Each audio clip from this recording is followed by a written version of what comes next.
A lot of people got emotional when they saw Solange's tribute to Hayden Panettiere, but online, some people started wondering whether Solange was trying to communicate something deeper, especially after Hayden had spoken publicly about difficult experiences just 3 months earlier. I worked so hard to create this incredible life and career, and I burnt it all to the ground. Don't believe what you see in a picture. There's so much more going on. So much more. That does not prove there was a hidden message, but it definitely got people talking. Rest in peace, Hayden. In peace because you are so deserving of it. We had so many parallels in our lives, and the world watched you so courageously live in your radical truth, telling your story. We watched your endless quest for vulnerability and healing. I salute your journey. And I honor the work we created together that became something that really means something to people, reaching people we couldn't have ever imagined at the time as two young girls trying to keep looking to the light. The light surrounds you now. Rest easy, Hayden. To a casual reader, it sounds like a heartfelt note between two former co-stars who worked together on Bring It On, All or Nothing, back in 2006. But some people online focused hard on phrases about truth, vulnerability, healing, and looking toward the light. That led to speculation that Solange might have been saying more than what appeared on the surface. Still, that interpretation remains speculation, and there is no confirmed evidence that her tribute contained some secret warning. So why did people connect Solange's words to Hayden's recent comments? That is where this story gets more complicated.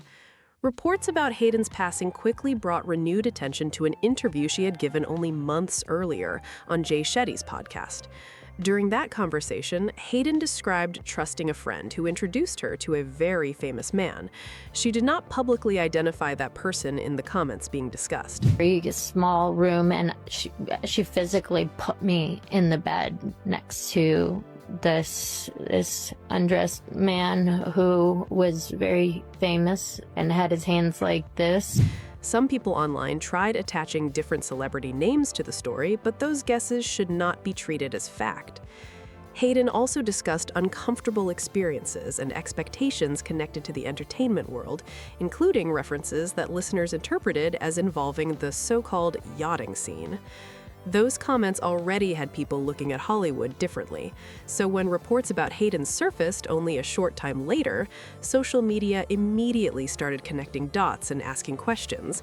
But timing alone does not establish that the events were connected. Early reports said first responders found Hayden unresponsive and experiencing cardiac arrest at a residence in Greenville, South Carolina. That detail only pushed the online conversation even further. Instead of jumping straight into the wildest theories, the bigger question became what was actually confirmed, what Hayden herself had really said, and why Solange's carefully chosen tribute struck such a nerve with people following the story. The Greenville Police Department and the Greenville County Coroner's Office reportedly said that the initial examination showed no signs of physical trauma or foul play. Even with that information, people online still had questions. Whenever a celebrity suddenly passes after an apparent substance-related emergency, speculation can spread fast. But suspicion is not evidence, and there is currently no confirmed finding showing that someone intentionally caused what happened to Hayden. One person who quickly became part of the online conversation was Hayden's on-and-off boyfriend, Brian Hickerson. Official incident reports reportedly confirmed that Hickerson and his brother Zach were at the South Carolina residence when emergency services responded to the 911 call. Hickerson also reportedly handed responding officers a bag containing medications. That detail caught major attention, but being present at the scene does not by itself prove involvement in what happened. The reason people started looking deeper into Brian was his publicly documented history with Hayden. Hickerson previously faced legal issues connected to alleged domestic incidents, including a 2021 no-contest plea and a protective order. Hayden also reportedly discussed troubling moments from their relationship in her memoir, This Is Me, A Reckoning. She described an incident where she said Hickerson treated her so aggressively that she stayed inside for weeks afterward. She also wrote that she hesitated to contact police because she feared the situation becoming public. Then, another layer entered the conversation. Reports and online claims suggested Hayden may have had a private romantic connection with Brian's brother. With both brothers reportedly present at the residence, people immediately started questioning whether there was some complicated relationship drama happening behind the scenes. But there is no confirmed evidence establishing that a love triangle had anything to do with what happened. The family tension made everything feel even heavier. Hayden's mother, Leslie Vogel, publicly expressed frustration about Brian remaining in Hayden's life. She said, "This person in her life that we have been trying to get rid of for quite some time was with her at her death, and that was Brian Hickerson. I think Hayden was an amazingly talented person in so many departments, and I think young people who grow up in the entertainment industry, it is a struggle, and it's a very challenging industry, and it's not unusual for them to sadly find the wrong path." That statement quickly became another major piece of the conversation. At the same time, Hayden's relationship with her mother had reportedly been complicated too, so the family history adds another layer that needs to be understood before treating anyone's perspective as the complete story. Hayden actually fired her mother as her manager years ago because she reportedly wanted the chance to build a genuine mother-daughter relationship instead of keeping everything tied to business. When I was 19, I finally got up the courage to split from her as business-wise because I desperately wanted a relationship with her, desperately wanted her to just be my mom. But according to Hayden's own account, once the financial connection ended, their relationship started falling apart. She described being left around men her mother barely knew, feeling concerns she raised were dismissed, and believing that her career and the money surrounding it sometimes came before what she needed emotionally. So when her mother later released a statement that some people online described as unusually distant, the reaction was immediate. Some viewers questioned why so much attention was being placed on Hayden's troubled relationship with Brian, while Hayden herself had previously spoken about painful experiences going much further back.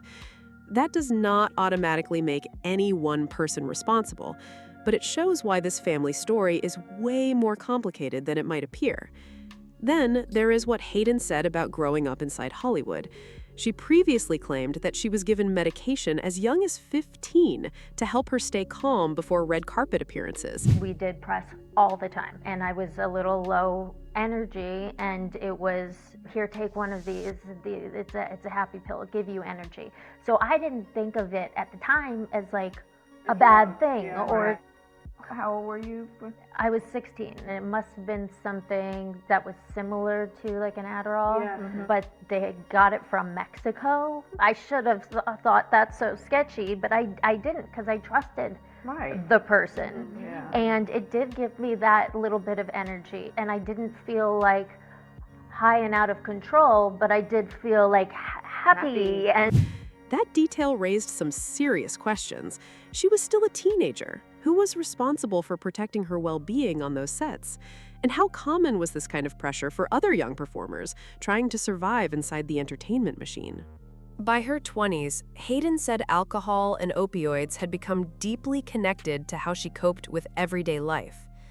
Then, after giving birth to her daughter Taya in 2014, she experienced severe postpartum depression. I wanted to hide away. I didn't want to be around my child and all the time. Like I loved her and she was sweet, but I didn't. That maternal instinct didn't kick in the way that I would have expected, and I just became depressed. The situation became even intense because her Nashville character was given a similar storyline. Hayden was dealing with her own mental health struggles while going to work and performing scenes that reportedly reflected parts of what she was experiencing privately. That is an incredibly heavy situation for anyone to carry. Her relationship with her daughter became another painful chapter. Kaya eventually went to live in Ukraine with her father. Hayden later explained that she did not view the custody arrangement as some simple choice. She said she signed over custody while she was going through recovery and initially believed the situation would be temporary. That left people questioning whether she felt properly supported while trying to get healthier. And Hayden's health problems had already become extremely serious by her late 20s. She described her eyes turning yellow and said doctors warned that her liver was struggling badly. According to Hayden, medical professionals made it clear that continuing down the same path could cause permanent damage. By that point, her body was sending signals that could no longer be ignored. Even after getting clean and going through the heartbreaking loss of her brother Jansen in 2023, Hayden was still trying to rebuild her life and speak openly about her experiences. That is why some people online began questioning whether there was more behind her passing, with theories claiming she had revealed too much about influential people in the entertainment business. There's no confirmed evidence supporting those theories, but that speculation brings the conversation right back to Solange and the wording of her tribute. To understand why people focused on Solange mentioning their parallels, you have to go back to 2005 and the making of Bring It On. Both Solange and Hayden were young performers building careers inside an industry largely controlled by adults. In Hayden's 2026 memoir and interviews, she reportedly revealed that when she was only 15, someone connected to her management gave her so-called happy pills before red carpet appearances to help keep her energized and smiling. Hayden later connected that period with a long struggle involving dependency. Solange worked with Hayden around that era, although there's no confirmed evidence that she personally witnessed those specific incidents. Still, Solange had her own experience growing up inside the entertainment world alongside her sister Beyoncé. Over the years, she has publicly pushed for greater creative independence and spoken about difficult parts of the industry. So when Solange wrote, "We watched you so courageously live in your radical truth," some fans connected those words to Hayden speaking openly about her past, discussing former managers and sharing experiences she had kept private for years. That interpretation remains a fan theory rather than a confirmed hidden message. Then there was another line that really caught people's attention. "Rest in peace, because you are so deserving of it." Some readers wondered why Solange placed such strong emphasis on Hayden deserving peace.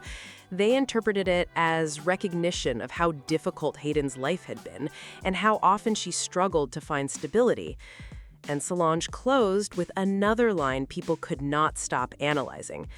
"Two young girls trying to keep looking to the light." Here is where people started reading even deeper into Solange's words. Some fans interpret the phrase "looking to the light" as staying grounded while navigating a difficult entertainment world. Solange has often kept some distance from mainstream celebrity culture while protecting her creative independence and personal space. Hayden also tried to regain control of her own story, but she continued dealing with intense media attention, custody issues, health struggles, and painful experiences from her past. So was Solange actually suggesting that somebody was responsible for what happened? There is no confirmed evidence showing that, and the official investigation and toxicology findings would be important before making any serious claim. Still, some fans believe her tribute was pointing toward a broader issue, rather than accusing any specific person.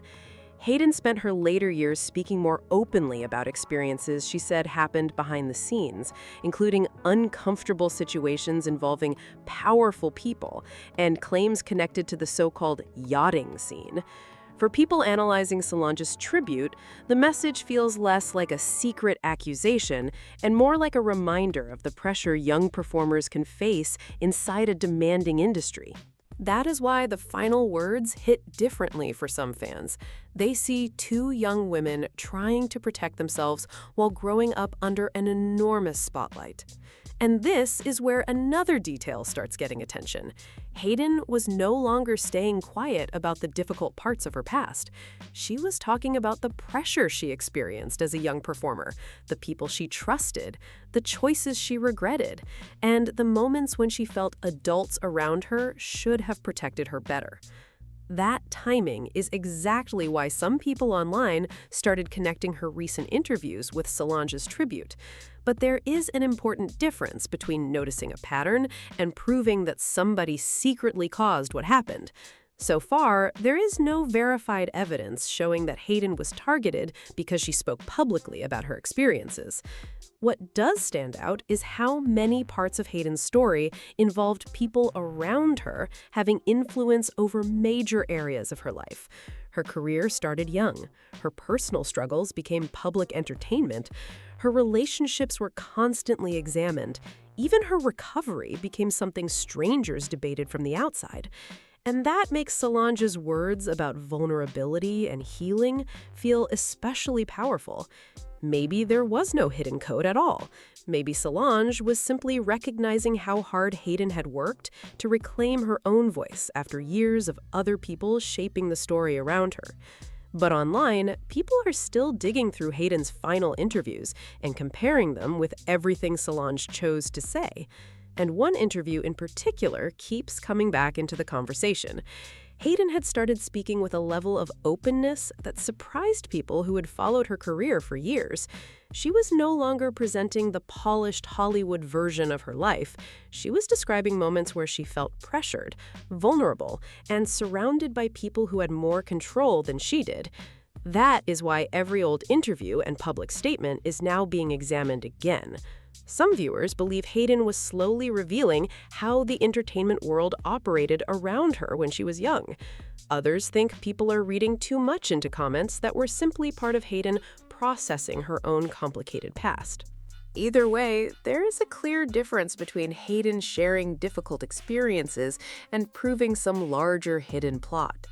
No verified evidence currently shows that powerful industry figures were responsible for what happened to her. But the questions surrounding how young performers are treated are still worth discussing. And this is where Solange's tribute keeps hitting people differently. Her words about truth, healing, and two young girls looking toward the light sound personal because she knew Hayden during an important period of her life. For fans following every detail, that shared history is exactly what makes the tribute feel so layered. They are now looking back at what both women experienced in the spotlight and wondering how much pressure was happening when the cameras were not rolling. And when you put all of these pieces together, it becomes clear why Solange's tribute sparked such a huge conversation. It was not only what she said. It was the timing, the history between them, and the specific words she chose about truth, vulnerability, healing, and two young girls trying to keep looking toward the light. For some fans, those words felt like Solange was acknowledging a side of Hayden's journey that the public never fully understood. For others, it was simply a deeply personal tribute from someone who knew what it was like to enter the entertainment world at a young age. Both interpretations can exist without turning speculation into fact, and that distinction matters. Hayden spoke publicly about painful experiences, difficult relationships, recovery, family struggles, and the pressure she experienced while growing up in the spotlight. Those are serious parts of her story on their own. They do not need an unproven secret plot attached to them to deserve attention. The questions about Hayden's final days should also stay grounded in verified information. Authorities reported no initial signs of foul play, while further medical findings were expected to provide more information. Until officials release confirmed answers, online theories about specific people being responsible remain exactly that, theories. So now I want to know what you think. Did people read too deeply into Solange's tribute, or do you think her choice of words carried a deeper message about the pressures Hayden experienced in Hollywood? Keep it respectful and separate confirmed facts from online speculation. If you enjoyed this breakdown, like the video, subscribe to the channel, and share it with someone who has been following the story. And make sure you comment below with your take, because there are still plenty of details people are debating.